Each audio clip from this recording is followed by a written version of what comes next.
Welcome back to PlayStation Live from E3. I'm joined by Ryan Clements, Pete from Bethesda, and John from Tango, and we are here to talk about The Evil Within 2. Nice. Yay, more scary game.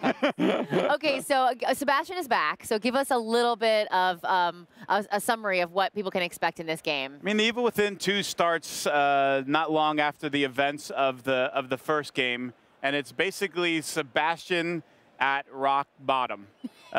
Since the events of the first game, his life has kind of completely fallen apart. Nobody really believes him and what he says took place in the asylum.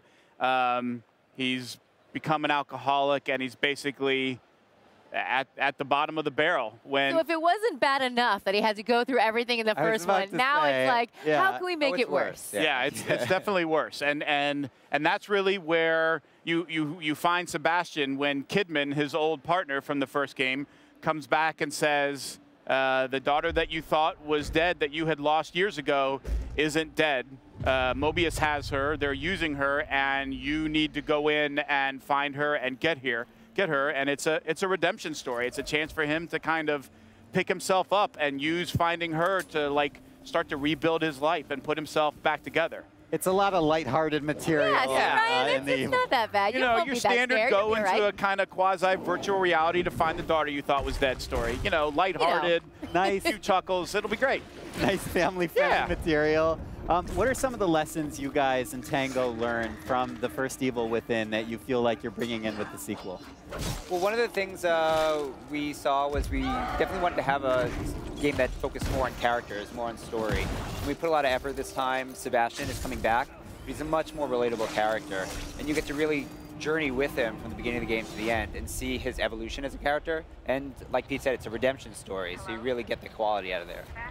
I think it's a big one, which is in the first game, Sebastian's kind of a jerk, and his whole motivation is he shows up and the police get called to this thing, and he's a detective, but there's no pull or like sort of relatable moments where you kind of empathize with him. It's like it sucks for you and it sucks for him because you're both getting scared and both trying not to die. Whereas this time around, because you see him so kind of broken down by what happened in the first game, and you sort of understand the connection between a father and his daughter and that motivation, I think he's much more relatable. Yeah, and he has that drive this time to go further. Yeah. Like he knows what he's doing this for. The stakes are a lot higher this time around. Absolutely, so this game, from what I've seen, feels a little more like a psychological horror than just, you know, scary and gory and jump scares.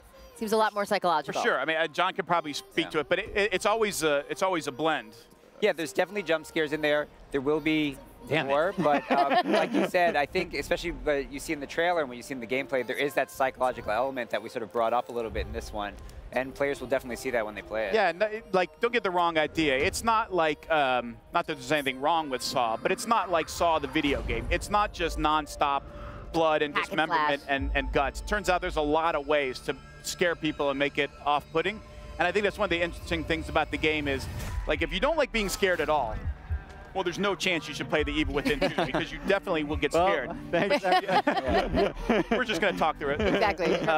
But you don't actually have to like survival horror or be a survival horror fan to like this kind of game, because I think of the stuff that John's talked about, the team has really tried to focus on it. It really actually started with the DLC for the original Evil Within, where they did some things with the Kidman DLC, the story and the narrative there that people really took to, and I think they kind of used that as a launching pad for this one. So, you know, if you like action games or good story, and yeah, sure, it's going to be scary and there's going to be tense combat, but you don't have to be, well, if you don't love survival horror, this game isn't for you.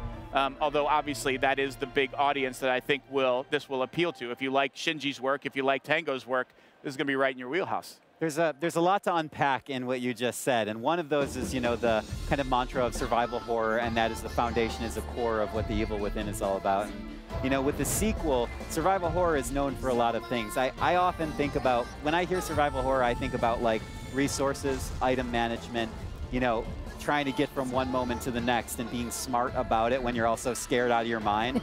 How do you guys balance all those disparate elements together in The Evil Within 2? And well, it just takes a lot of time. Time is everything. Balance is everything in a survival horror game, right? Because like you said, it's resource management, which is such a key element to playing through this game.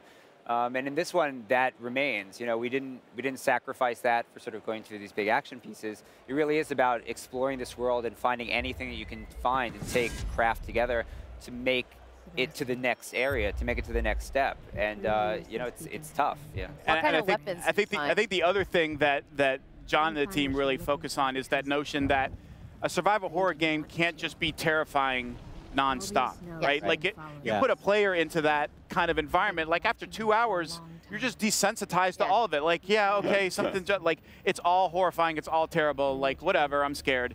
But I think what Tango does really well is not only figuring out that balance of resources, but that balance of intensity. Like it turns out if you give the player time to breathe or to get a little story or to talk to somebody about a side mission, you're actually setting up the game that much better so that those scary moments can be scary. And I think that's a skill that these guys have that you don't really appreciate until you play it. And it's not even a survival horror thing, but I think it's even more important in survival horror than a lot of other. Absolutely. You give the player a minute to think like, everything's going to be okay. Everything's going to be just fine. And then, it comes right back at you. It's so not okay. Yeah, so not blood okay. pressure just shoots I up. love the weapons that are always available and the different things that you can kill the scary monsters with. Will we see a lot more of that in the second one?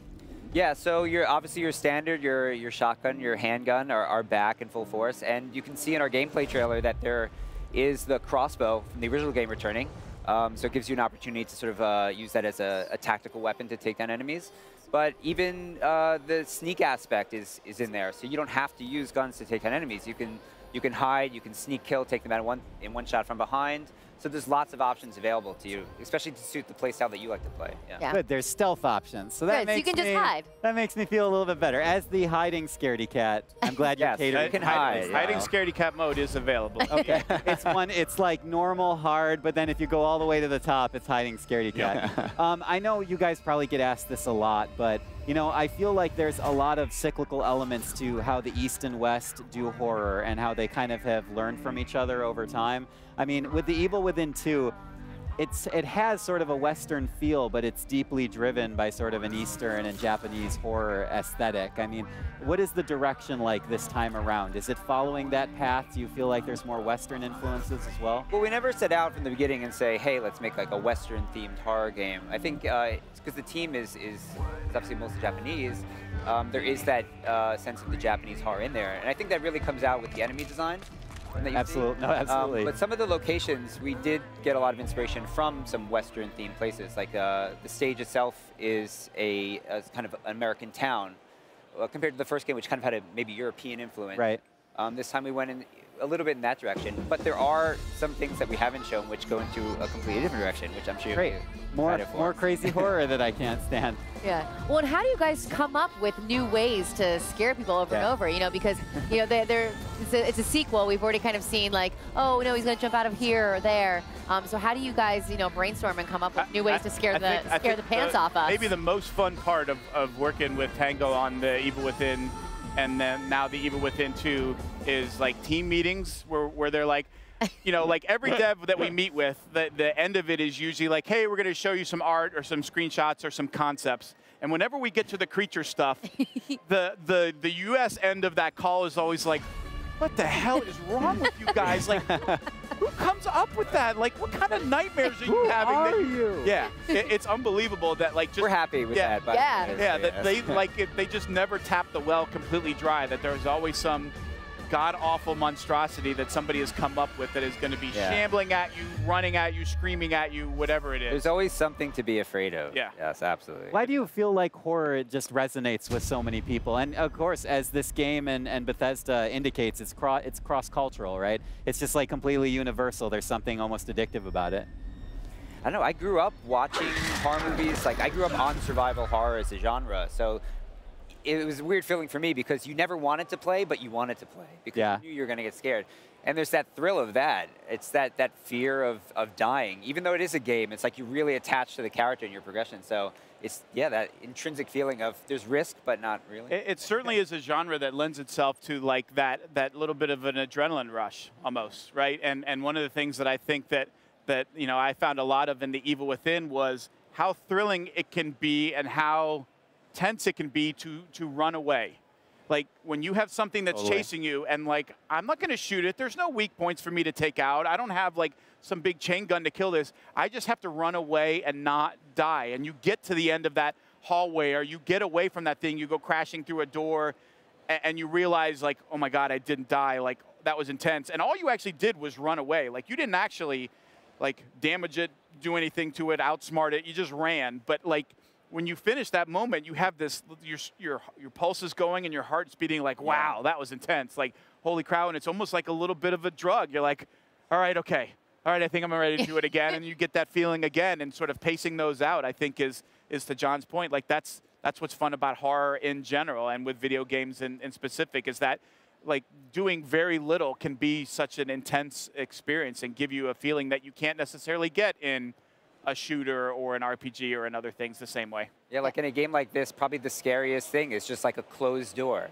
Yeah. Because you don't know what's there, and you know you have to go in there, and you know probably something bad is waiting, but you don't know. But that anticipation there is that thrill, that adrenaline rush. Yeah, and you know, John was talking about, like, the time that they need to iterate and to work on stuff. I will tell you, the thing they need no practice on is the speed with which Sebastian opens a door. Like, they have found the most unsettling formula for the speed at which it opens and the crack, and every single time it's like, oh no. You have that sort of, like, at the movies, right? Like, don't go in the door, get out of the house, what are you doing? Like, the way they have Sebastian open doors, and, like, it hasn't really changed since the first game. It's the most unsettling speed and camera perspective I've ever seen in a game. At this point, he should just you know, just take it right down. Yeah. I have a quick suggestion before we close up the segment, okay? At some point, you should just disable the pause feature in the game during a big scare moment, and that way the person can't hide behind a pause menu. That's a good idea. So you can take that right back to the studio. That's free. You can take it. And don't do that to the normal mode. Okay, yeah. You went for, like, super difficult to figure it out, but I no need pausing, pause, John. nothing. You know this. Nothing's in there, yeah. No, I think it's so great. I think we all play, you know, video games for the interactivity of it, and there's such a visceral response that you get from horror. And, you know, when your heart starts to race and you actually have the reaction to that game, and you guys do that so well. So thank you so much for coming and sharing Evil Within 2. Thank you for having us. Yeah. Oh, it's our pleasure. Really awesome. All right, guys, Evil Within 2, definitely stay tuned to the PlayStation blog. We'll have a lot more about that coming out. It's October 13th, right? Is that what we're saying? Friday the 13th of October. Friday the 13th. Yes. It's awesome. like you planned that one out. It turned out pretty well. Perfect. All right, well, stick around. We've got a lot more from PlayStation live at E3. PlayStation